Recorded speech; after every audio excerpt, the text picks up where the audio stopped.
just finished reading Pride and Prejudice, and I'm gonna be rating the characters top to bottom. Why? I don't know. One, because I have really bad memory, and I want to get this on the record before I forget and have to reread it, which I won't because that book is really long. Two, I want to keep the sanctity of the characters I have mentally before I watch any of the live actions, because the Darcys in the live actions look really ugly. At the bottom, Lydia Bennet.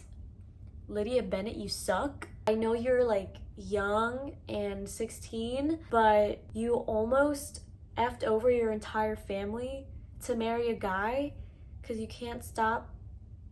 She's a kid, she's young, and her family is trying to be supportive of her, even letting her go to the Brighton ball thingy so that she could humble herself and learn how big the world really is, so she knows to tone it down. But she sucks. The end of the book showed that she never really grew up at all. She would send letters to Jane and Elizabeth. If you wouldn't be so bothered as to give us a couple hundred pounds since we're struggling right now. No, Lydia, you suck. Before marriage, as a kid, when you tried to elope, after marriage, you suck. Next, Mr. Wickham. Mr. Wickham is strongly disliked for obvious reasons, but he's basically a big user. He tries to be all nice and eloquent with manners and stuff, but in the inside, he's just gross. He's like garbage. You're meant to be together. You're gross. Next, Mrs. Bennet. She's so annoying. She's so annoying. She has her 5 kids. She wants them to get married. It's just typical helicopter mom, obsessed with her kids' futures. In her pursuit of trying to better her children's lives, she's not a terrible person. She's kind of annoying.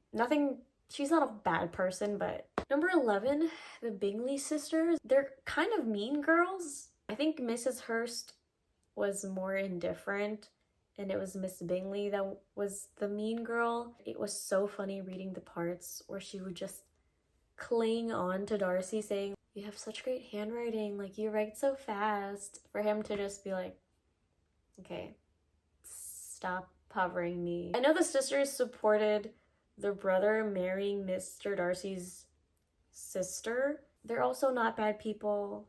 They're just obviously meant to be characters that you don't like. So, next. Kitty. She's not the worst. It says at the end of the book that she gets a lot better, having been more exposed to grown-up balls from her married sisters, Jane and Elizabeth's husband's connections. She gets better, but she, along with Lydia, the first half of the book, they were just meant to be girls that were obsessed with boys because they're super young. Mary, honestly, I kind of like Mary. She's the middle sister, if I'm not mistaken. She does not want to be part of these events, and when she is forced to do these balls, she just kind of tolerates it. Mary just wants to study. She does not care. She does it out of necessity, requirement, and then she goes back to reading. Does her own thing. Love Mary. Nothing bad to say. She's growing. What can you do? Mr. Collins, he's so annoying. He's so annoying. None of the characters really liked him. None of the Bennet family really showed to like Mr. Collins, but he's a well-meaning guy. He's just it doesn't get any deeper than that for me. Next, Charlotte. She is the Mrs. Collins. She says, "I don't like marriage. I don't like men. But for me to live a good life, I have to just bite the bullet."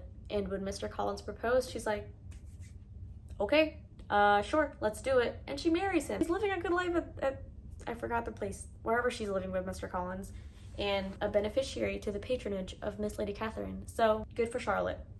Next, Mr. Bennet.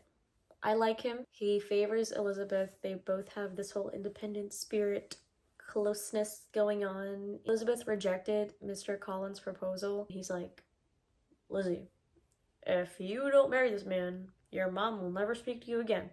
But if you do marry this man, I won't speak to you ever again." He's a silly guy, but men are not without their faults. It's explained a little bit that he kind of knows in his heart that he made a mistake in marrying Mrs. Bennet because he got distracted by how hot she was when they were young, apparently. He's cool. It's funny. That's it. Next is Lady Catherine. Lady Catherine, honestly, I like her. I like her a lot. She is rich. She's generous. She sponsors a lot of people. She's frank to the point of maybe being a little mean. She has a daughter and wants to do what's best for her. She wanted her daughter and Mr. Darcy to get married because as a mom supporting her family's legacy, like why wouldn't you? She's a smart woman, can hold her own, and by the end of it is capable of change. So Bingley is a good character. Technically, he's meant to be boring. He's meant to be the super nice, positive person. The parts of the character that you're meant to dislike is that he's such a good character to a fault, then they're kind of boring, so he's not super interesting to me. He would not even imagine that Jane would like him back unless it was obvious that she showed it to him. I understand that because if you're shy, you kind of keep the risks low. But in his case, stand up. If you feel some type of way, follow suit. If he had just ignored, just followed his heart, they would have gotten together sooner. Next, number 3, Jane. Again, her faults are that her character is so great and so strong that she was complacent, she was passive. That was her biggest flaw. She's so nice and beautiful. There's nothing wrong with her, and she thinks the best of everybody. She's kind of like a Sally May, like the perfect character. High likability, not much to work with in terms of deepness. I don't know. Mr. Darcy. Mr. Darcy, you're so complicated. What can I say? What can I say to justify? I disliked Mr. Darcy very, very much in the beginning. We grew to like him in the end because it turns out, in essence, he has this whole I hate everybody but you mentality. So he's just like mean and aloof, and that doesn't justify it. But we now see later he repents for it. The turnaround that Darcy does in the second half of the book. Yeah. Next, the Bennet family is just a very headstrong group of people. I kind of admire it. They're all strong people in their own way. They don't budge. They're all stubborn on things that they really care about, which I think is cool.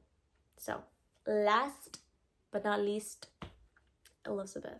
There is no question. Strong of heart, strong of mind, can admit when she's wrong. When she was wrong about Mr. Darcy and her heart was changing, she was embarrassed. She was ashamed of herself to have been so confident in all the preconceived notions she had of him and thinking that she knew how to read people when she in fact did not. Her and Darcy's willingness to repent and look at their own shortcomings and think this could be improved. I've hurt people with the way that I think and act. Let me be better is just beautiful. They're a perfect match. I love Elizabeth. I wish I was Elizabeth. Yeah, that's it.